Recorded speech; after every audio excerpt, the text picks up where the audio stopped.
Hey y'all. So I was watching that show called The Wheel of Time, right?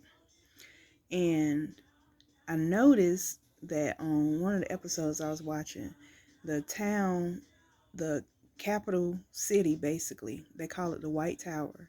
And the they gave a wide pan screen shot of it. And the tower was tall, but it basically looked like Jerusalem. It had a walled city, and the houses and stuff around the tower, and the way the city was shaped and the wall around the city looked like Jerusalem, except the tower stood where the temple would have been. And but it was surrounded by water. It was in the middle of water, like Atlantis.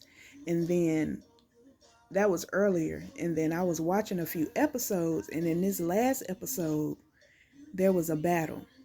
Now, in this last episode, they were speaking a different language. There was captions, but the language they were speaking, some of the words sounded like a, a interesting cross between Hebrew and, of course, they wanted it to be a made-up language, but it was close enough. And some of the words, like this battle, they called the last battle. In the other language, it was called Tammy Tamageddon. It it was Armageddon. They were saying it was Armageddon, but that's not the word they used. But it was close enough that anybody paying attention could recognize what they were trying to say, right? So in this battle, this boy was supposed to be the dragon reborn. That sounds like another Christ coming, right? But in this show, it was, I don't want to do, well, maybe I'm put spoiler alert in here. In this show, there was multiple people that this power was split through. Now, mind you, they call the power the source, the one power, and is a battle between the dark one and the light. But the light are like, they keep, they supposed to keep the order, but there was the leader of this, no, they call him the questioner, right? That sounds like they're accusing of me. But he was with the light. Y'all got to pay attention to how they doing this. If you read the Bible and you, like, I'm just coming to an understanding of how the world works, how energy moves, and how words are used, how spells are created, and how reality is formed, right? So in this episode, I should really be doing this live. Okay, in this episode, um, this last battle, right? They couldn't figure out who was the dragon reborn. And so this boy had a dream that it was him. And then he went to a seer. Most I tell us don't do that. He went to a seer who confirmed it was him. And so there was a guardian lady who was trying to find the dragon to, ooh, I just had a realization. Okay, she was trying to find the dragon to lead them to go ahead and have the battle so that they can save the world, basically, because the dark one had forces that were going out and destroying towns, and it was like here and there a little bit in during the series, but in this last episode there was supposed to be this one big battle, and this town they ended up coming to was the last city. They call it, can't called it Shinar, right? And I think that's significant too. I'm gonna have to look that up. But it had a gap. It was between two rock cliffs, right? And that was because the dark one was kept in a prison for 3,000 years, and there was this like dark forest that you had to go through where I guess the minions stayed or whatever. And so her and the boy was going through the forest, and then the minions were coming out to go and attack because this city guarded the portal, because there was a portal, they called it the way, and you could go from here, different places faster. It was in between a time space. It was a wormhole, right? And so this city was a walled city, and it guarded the portal because in front of the city was two cliffs and a small gap, and they guarded the gap, right?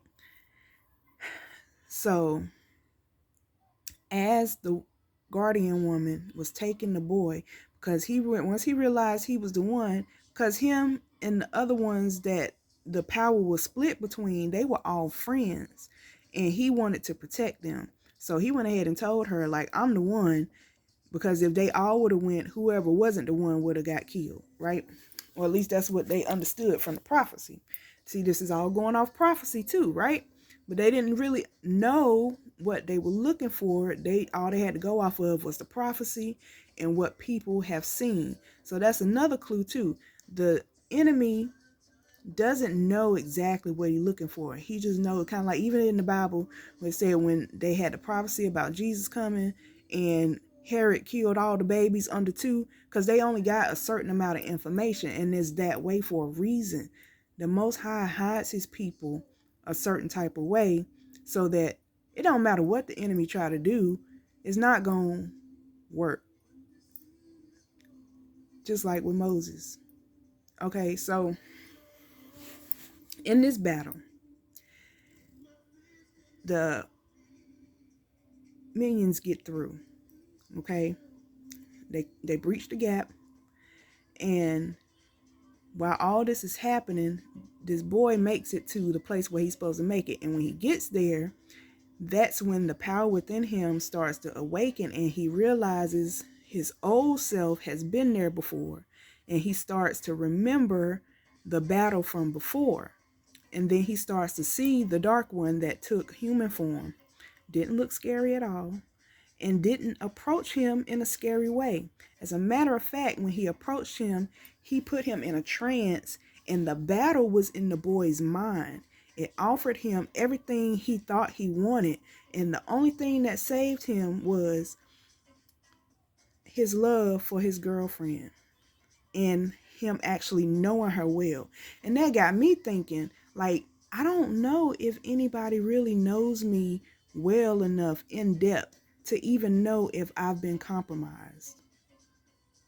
And then that's a deep thought for me. I'm gonna have to really do some work with that. But in the vision or the trance, whatever the dark one had put him in, because the guardian was there with him, and he had her under subjection. He took her power. That's another thing, because I'm gonna have to tell the story. I don't know how much I can tell about when I was in that cult. I'm gonna have to ask the Most High in some of my dreams, man. But these shows, like, I watch certain stuff, and the Most High reveals things to me in the most interesting ways. Sometimes it's through music, sometimes it's through shows and movies. Like, I went to the movies yesterday, and I saw them 2 movies, and that was a lot of confirmation for me too. And I put the movies up there, Spider-Man and Sing 2. Like, you would think, how do you get messages from those movies? But the Most High can use whatever he want to use. When you're open and you're seeking the Most High and the kingdom understanding, he'll give it to you. He'll give you the desires of your heart, but your desires got to be pure, right? So, like, I honestly desire, I just want to know the truth. Like, for real, that's my only heart's desire. I just want to know the truth. I want to get to a point where I can be stable and secure and ain't got to worry about looking over my shoulder all the time. But what I'm understanding is that the world is the world, the way it operates. And even in this show, right, they had this group of travelers. They were nomads that got a bad reputation kind of like the gypsies, right? But they were very peaceful people, and they called their lifestyle the way of the leaf. And they say leaves don't fight. They don't do no violence. Even if a leaf hits you, it ain't gonna hurt, right? It just allows itself to fall. When it's time for it to fall, it falls on the ground. Whether it gets trampled or whatever, it goes back to the earth, and then it grows back up as part of the earth, whatever it comes back as, right? And that's kind of like some of the new age teachings and stuff like that. But at the same time, one of them kind of valued that way, right? But at the end of the day, he had to do what he had to do to protect what he was supposed to protect, and he didn't, though. He didn't. And the enemy was able to walk away with something very important. And I'm not going to tell everything because that was the season finale, and I'm sure there's going to be more next time if it continues. This is on Amazon Prime. But I don't know if it's on regular TV. I don't really watch TV like that. I just got caught up in this show because my roommate showed it to me, and I'm like, this is pretty cool. And so I went back to watch it from the beginning so I could understand what was happening. Then once I understood the background, like, the messages started coming, right? Because even from young, like I tell you, my granddaddy is a pastor, and so I was that kid that believed what I was told, right? And he would preach and he would say, you got to read for yourself, study for yourself. And I didn't do it all the time, but I took an interest in really understanding for myself. And so even when I left the church and I got caught up in that cult, I was still looking for the Most High, like the truth of the Most High.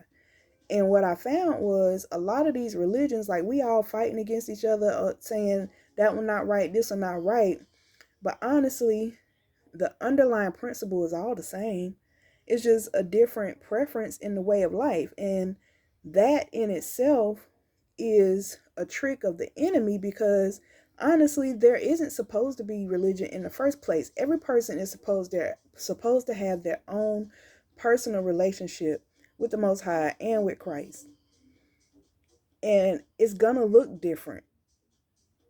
That was the whole point. That's why Christ got persecuted, because it looked different from what people were taught that they thought it was supposed to look like based on the law. But once you accept Christ and you become a son or a child of the Most High, you don't abide by the law, because the Most High created the law. And if you love him, he's not going to guide you to do anything against the law. So that means you don't have to put your energy into trying to follow the law. You just got to listen to what the Most High tell you to do. It's simple, but it's not easy, because people are going to think you done lost your mind. And honestly, I thought I did too for a while. The Most High himself had to come to me and tell me, no, you ain't crazy. I've been the one talking to you. Come out from over there, because that ain't what you want. This is why, like, this whole past year has been the Most High showing me, because I wasn't sure. I didn't know who to listen to. I had got so deep in that rabbit hole, my world had flipped upside down, spinning all around, to the point where I lost my grip on reality, on physical reality. I had to talk myself back from insanity by wiggling my toes and saying, yes, I'm physically here. My body is here. I had lost my mind, this close to losing my mind, with nobody there. And I did. You know what? I did have somebody that would know if I was compromised. But because everybody has their own personal feelings and opinions, when the Most High moves you, some people feel some type of way when they don't get to go. And, this person, I feel like, really has my best interest at heart. And I feel like if things went left, he would come for me. But right now, I feel like there's something there that needs to be sorted out. So I'll deal with that later. But we need people that will see us for who we really are, and people we can trust to make good choices for themselves and for us too. Because really, what good is having somebody for your well-being if they won't even take care of themselves? So how well can they honestly take care of you? And that's another thing I had to learn about love, even with me being a people pleaser and trying to give all my love to everybody, but not giving none to myself. It's like, how, Sway? How? How you gonna love everybody else but not love you? And I found the Most High through loving me. When I got caught up in the New Age and all of that, and I was taught to love myself first.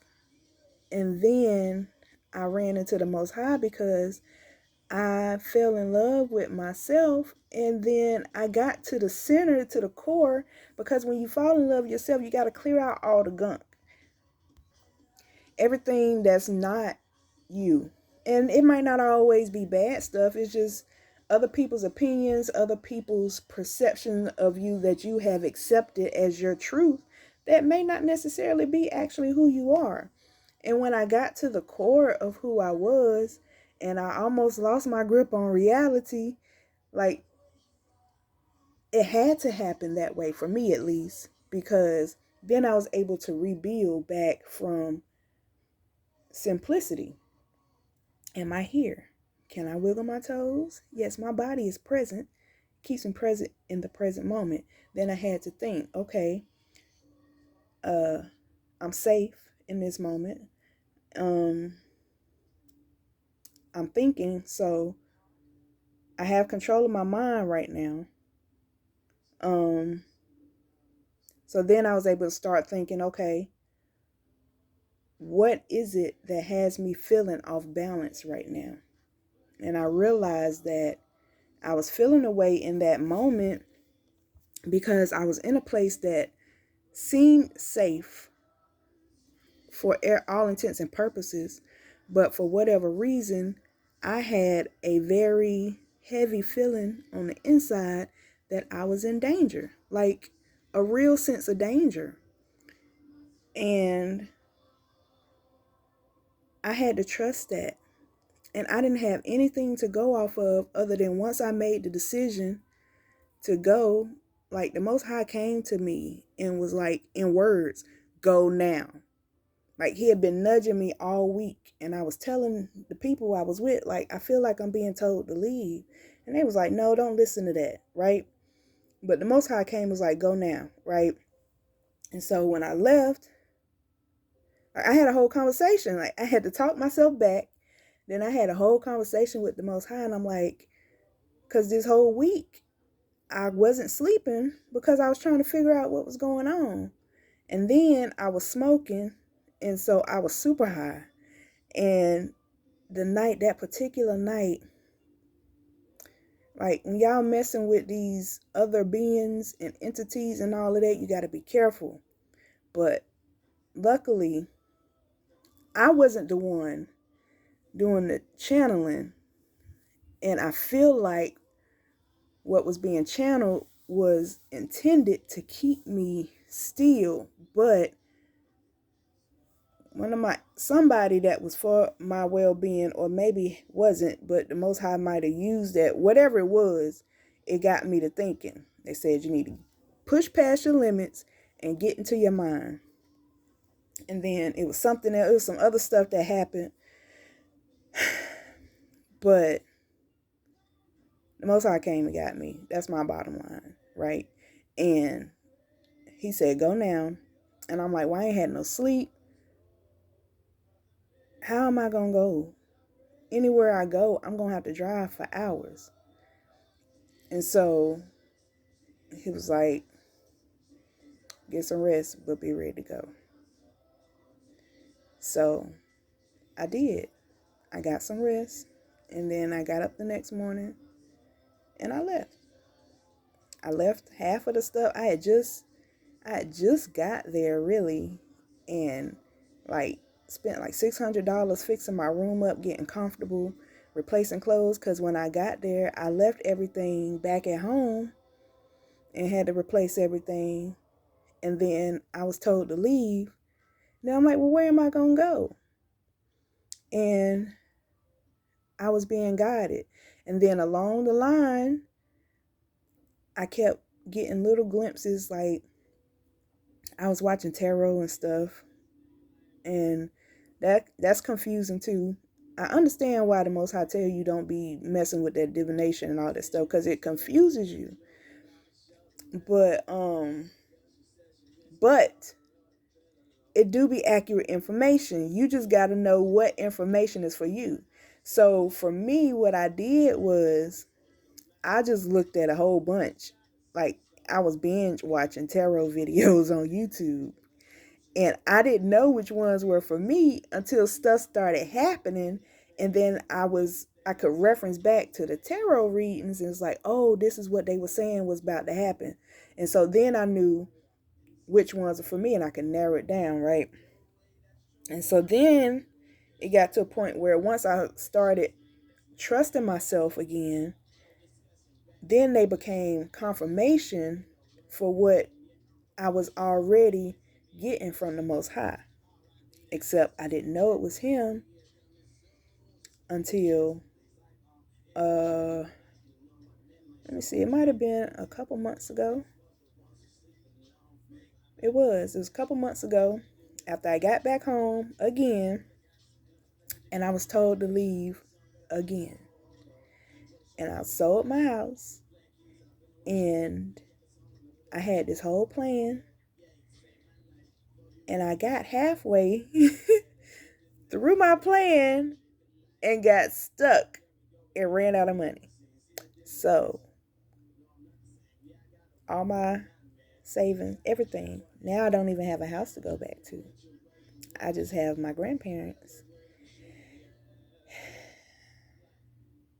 And so I was stuck for about a month where I was at.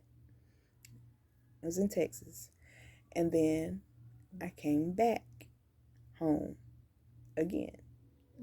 And that time, that was the Most High, but that was to prove a point. Because that time, that was my Sodom and Gomorrah moment. Because when I left the cult, I went to, my thought was, where was the last place I felt safe, free, and happy? And it was with my last so-called boyfriend. It didn't last long. It was a fling, basically, a couple months. But I felt at home there. And everything did not end well. So it took a lot for me to go back there. But I went, and that was a lesson within itself too, because that was kind of like being on Treasure Island. It was like having everything that you thought you wanted at your fingertips, but understanding why the Most High said this ain't what you want, really. So I stayed there for a couple months, and then people start revealing their true colors. And so I'm the type, I'm not gonna fuss and fight. Once I see that you are not operating for the well-being of yourself or of me, I'm just going to exit stage left. And, people be feeling a certain type of way about that. Because even like when I left the coat, like I'll just leave. I'm doing better about letting people know. Just like even with that situation, I was going to stay there and wait in person to talk to this person. But he was like, I wouldn't expect you to be. He got a whole attitude and was acting messed up. So I'm like, well, bye then. And again, when I feel the need to make these moves, regardless of how people treat me, when I love for real. And just because I leave don't mean my love changed. Like, I still love the people that I love. And that's real. And if they see this, I hope they do see this. Because I do still love them. But at the end of the day, I made a pact, I made a vow to myself that I am not going to continue to participate in my own abuse and misuse. I don't care how much I love somebody. And that came from me learning how to love myself properly. And so, by learning how to love myself properly, that's how I was able to get back to the core of who I am. And that was the reflection, is the reflection of the Most High. And that's when the Most High started showing me and teaching me that He made me who I am for a reason. The good, the bad, the ugly, everything in me is for a higher purpose. The difference is how I choose to use it. And that's where the free will comes in. It's not necessarily that we have free will to do what we want. We have the free will. Our free will is always the choice between the light and the dark. And that's what goes back to that show. See, it seemed like I'd be rambling, but I prayed before I came on here. And I was like, Most High, please keep my mind in order, because I will go off on a tangent and end up way next week somewhere and don't forget what I was talking about. But this brings it back to the show, because the free will and the battle, Armageddon, all of it is just a battle for your mind. And it might be a physical battle. I don't know. Most I say we don't know the day or the hour, and we don't know what's going to happen. We just know He coming back, right? So, and even the people who say they don't believe, they preparing to fight something. So they believe in something and they know something is coming, right? But they done already lost. They done already lost. But in this show, it also shows that win or lose, it may not look the way we think it's supposed to or gonna look.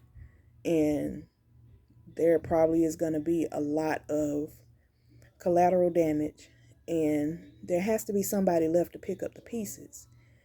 And I feel like that's why the Most High has left us that love letter for everybody that will be open enough to receive it and to operate from a place of authenticity, which is in integrity with the Most High.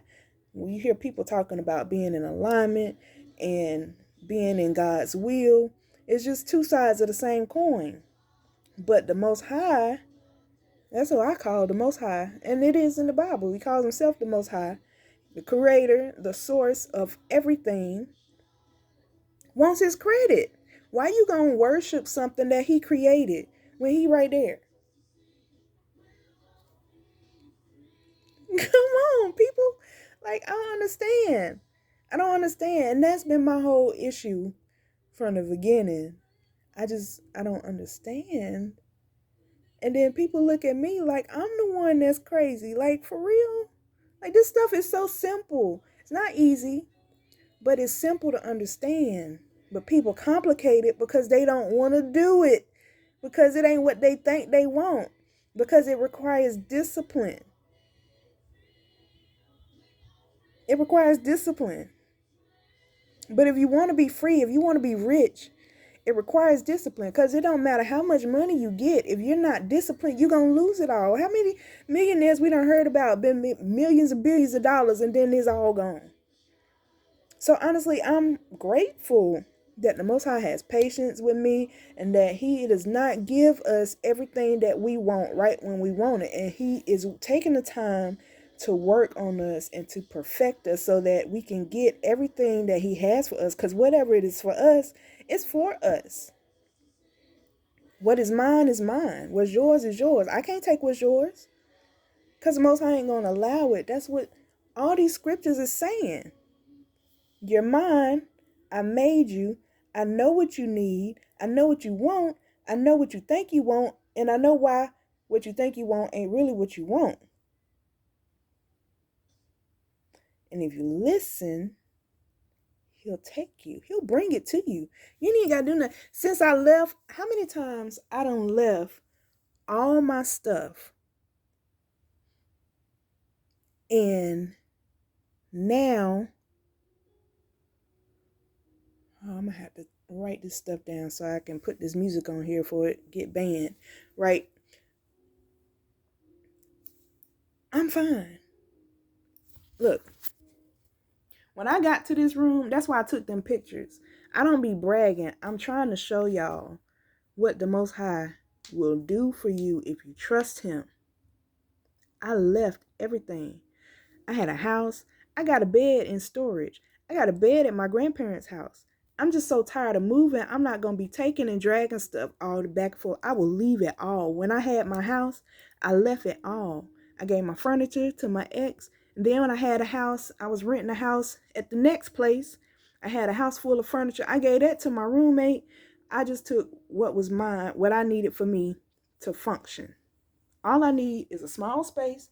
I prefer to have my own bathroom, but, you know, I've been in some situations where I've learned to make the best of any situation. I'm going to make sure I'm comfortable. And my baby right here, she comfortable to the point where people be jealous of her. Like, why you mad at my dog? Because she's well taken care of. Because the Most High take care of me. And he know I love her. And she loves me unconditionally. Oh, and that's the other thing I was thinking about. How dog and God are like, I was going to look up that word. It's not homophones, because that's word that sound the same, but they spelled different. But it's like, you know, they got the same letters. They just mirrors of each other, right? But if you think about it, and again, not to say that we God's pets, but I mean, we kind of are. So how I take care of her is how the Most High wants to take care of us. But in order to do that, we need to be as loyal and obedient as she is. Like, I take such good care of her because she's loyal and obedient. Because I got another dog. I put the videos up here. He was not. I mean, he was still a puppy, but at that point in time in my life, I couldn't handle all that. So he got put somewhere else. Now I made sure he's taken care of, and I can still go visit him, and I still make sure he's taken care of. But, and that's still, if you think about it, kind of how the Most High deals with us. If you want to go and act a fool, go do that over there. And when you're ready, you can come back, and I'm still going to love you just like I loved you when I sent you over there to act a fool. So